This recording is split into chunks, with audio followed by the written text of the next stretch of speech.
Guess who's back? Back again. Mikey's back. Tell a friend.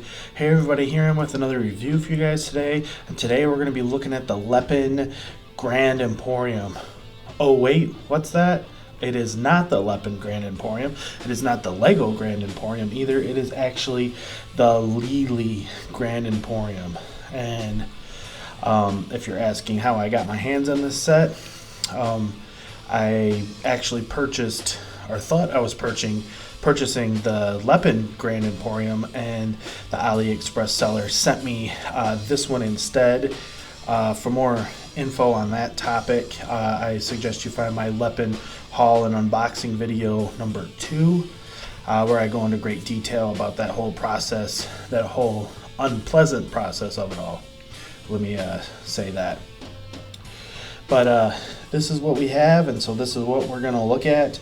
So let's get into it. Let me start with the instruction manual, and you can see it says Green Emporium, not Grand Emporium. I have no idea why they changed it to green, because I mean there's really not a lot of green on the set, but whatever. And you notice this product number here, 30004. That is a dead giveaway that it is not the Lepin or the LEGO.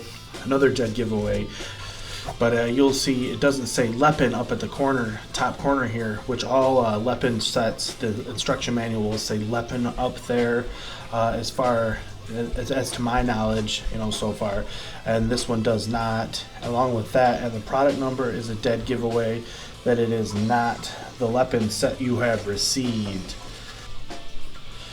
And another dead giveaway you'll find with these LELE sets is that the coloring is off. It's hard to tell when you're just looking at one set here, but like these tan color here, some of them will be fairly accurate to what they're supposed to be. Some will have a little bit more of an orange tint to them. And that's just the way these LELE sets are. The coloring is just slightly off. So yes, you will run into some obvious color differences, and that can really hamper the enjoyment that you get from the sets if you let it. And when I received this set, just in the package, I could tell that the color was wrong, and just by looking through the plastic. And so that was my first sign that something's going on, that I perhaps didn't receive the Lepin version that I ordered. And the set came to be built on this base plate here.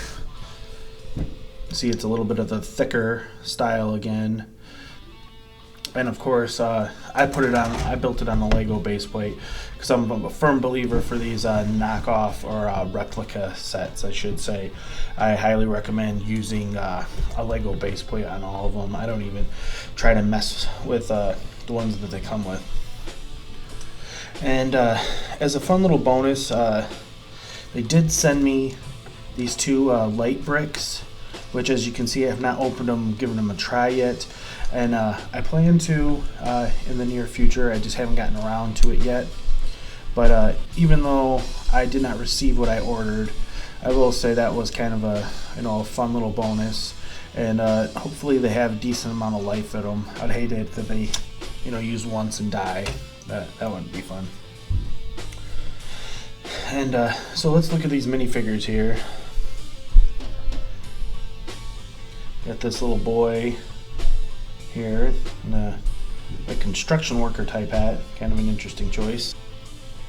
And then we get this lady here. She's got some shopping bags. She did some shopping at the Emporium. Again, with all these kind of sets, they're just your typical LEGO yellow minifigures. Nothing overly special, but they're not bad. This lady here.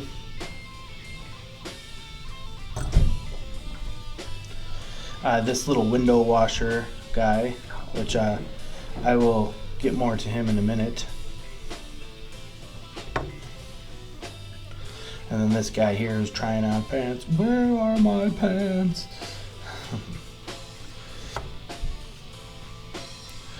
Now I want to direct your attention to the window washing platform, which the reason I'm pointing that out is because, here, I'll take it off and show you guys.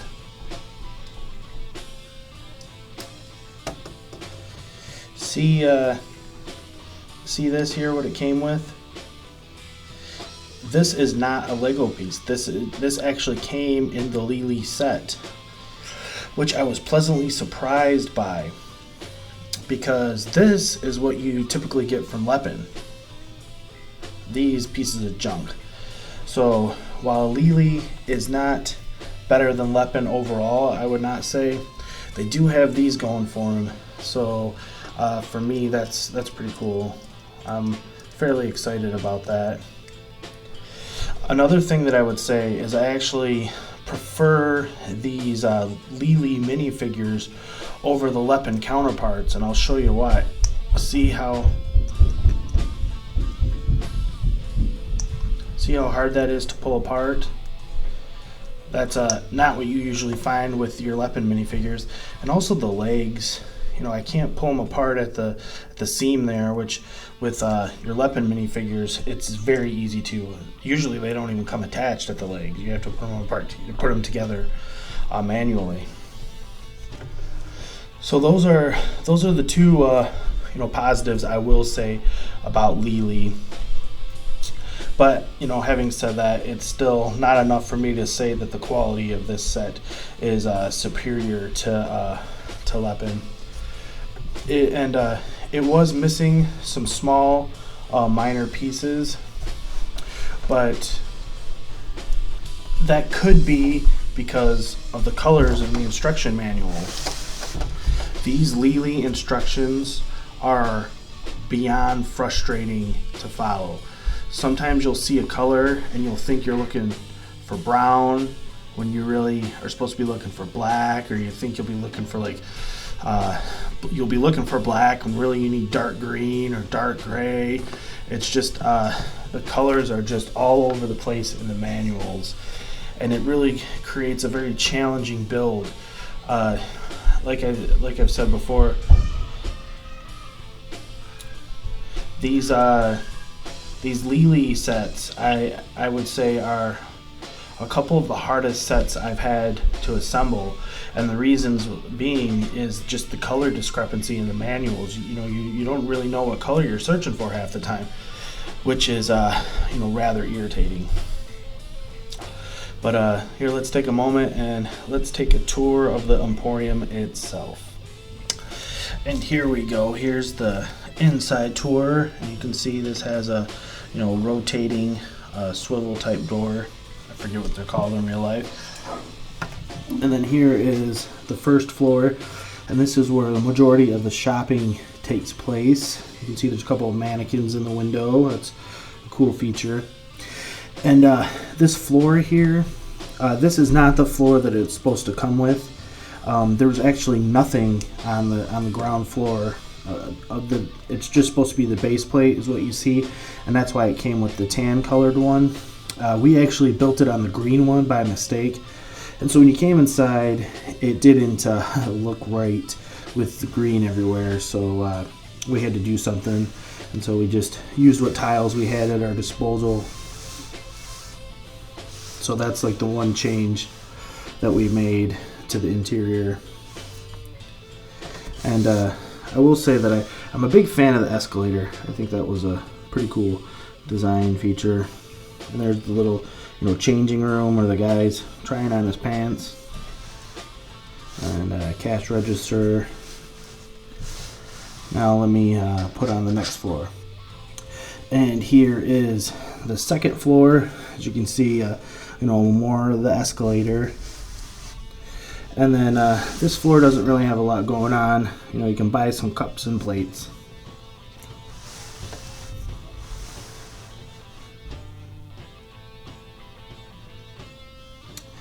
And here is the top floor, and you can see it's like the toy store. They got a couple of balls for sale and a little like bike tricycle type thing for kids. But my favorite thing about this top floor is the chandelier. I think that really is a cool feature that Lego designed for it. here is the building all put back together. And let me pause for a moment and talk about this sign up here. We really liked that sign. I think it's a cool feature. And I believe this is the only Lego building that actually has like a billboard on top of it. So that was a pretty cool addition. I'll give you the 360 tour of the building here. As with most of the modulars, there's not a whole lot, on the rear. There is a back door, which is cool. On this other side, there's literally nothing there.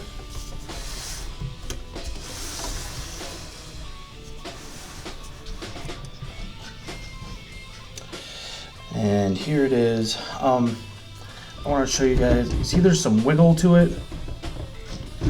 Typically modulars don't have that kind of a wiggle. I don't know if this is a LELE issue or it's just the way the Grand Emporium was designed by Lego. So maybe somebody that has the real one, can comment and and tell me if this is a common thing, or if maybe the Lepin one has a wiggle too. I really don't know. It's something we noticed with this one that you typically don't find from these modular buildings. So we were a little surprised about that. And well, let me finish it up here and get down to my review. As I've said before, or my rating I should say, as I've said before with most of these modular buildings, I'm very hesitant to give any of them a 10, even though I love them. I don't, I only say the 10 for the best of the best. So if I had the Lego Grand Emporium in front of me, I'd probably give that one a 9. And so that's what I'm going to base this off of. And having said that, I would guess that if I had the Lepin one in front of me, I would probably go an 8 with that one, just because of the color differences and the instruction manual. Those kind of things just kind of bummed me out about this a little bit. And the fact that I was deceived when I purchased it. But again, that's a topic for another video. So I would give the LELE Grand Emporium a 7, which isn't bad. It's passable, it's doable, it'll work inside of our Lego city, and at the end of the day, that's the biggest, most important, reasoning. But I would not choose LELE over Lepin. So if you're faced in that situation, I would probably go with Lepin there. So that is my review for the LELE Grand Emporium, everybody. Thanks so much for watching, and then continue to like, comment, and subscribe. You guys are great. I'll be seeing you guys again soon. Take care, everybody.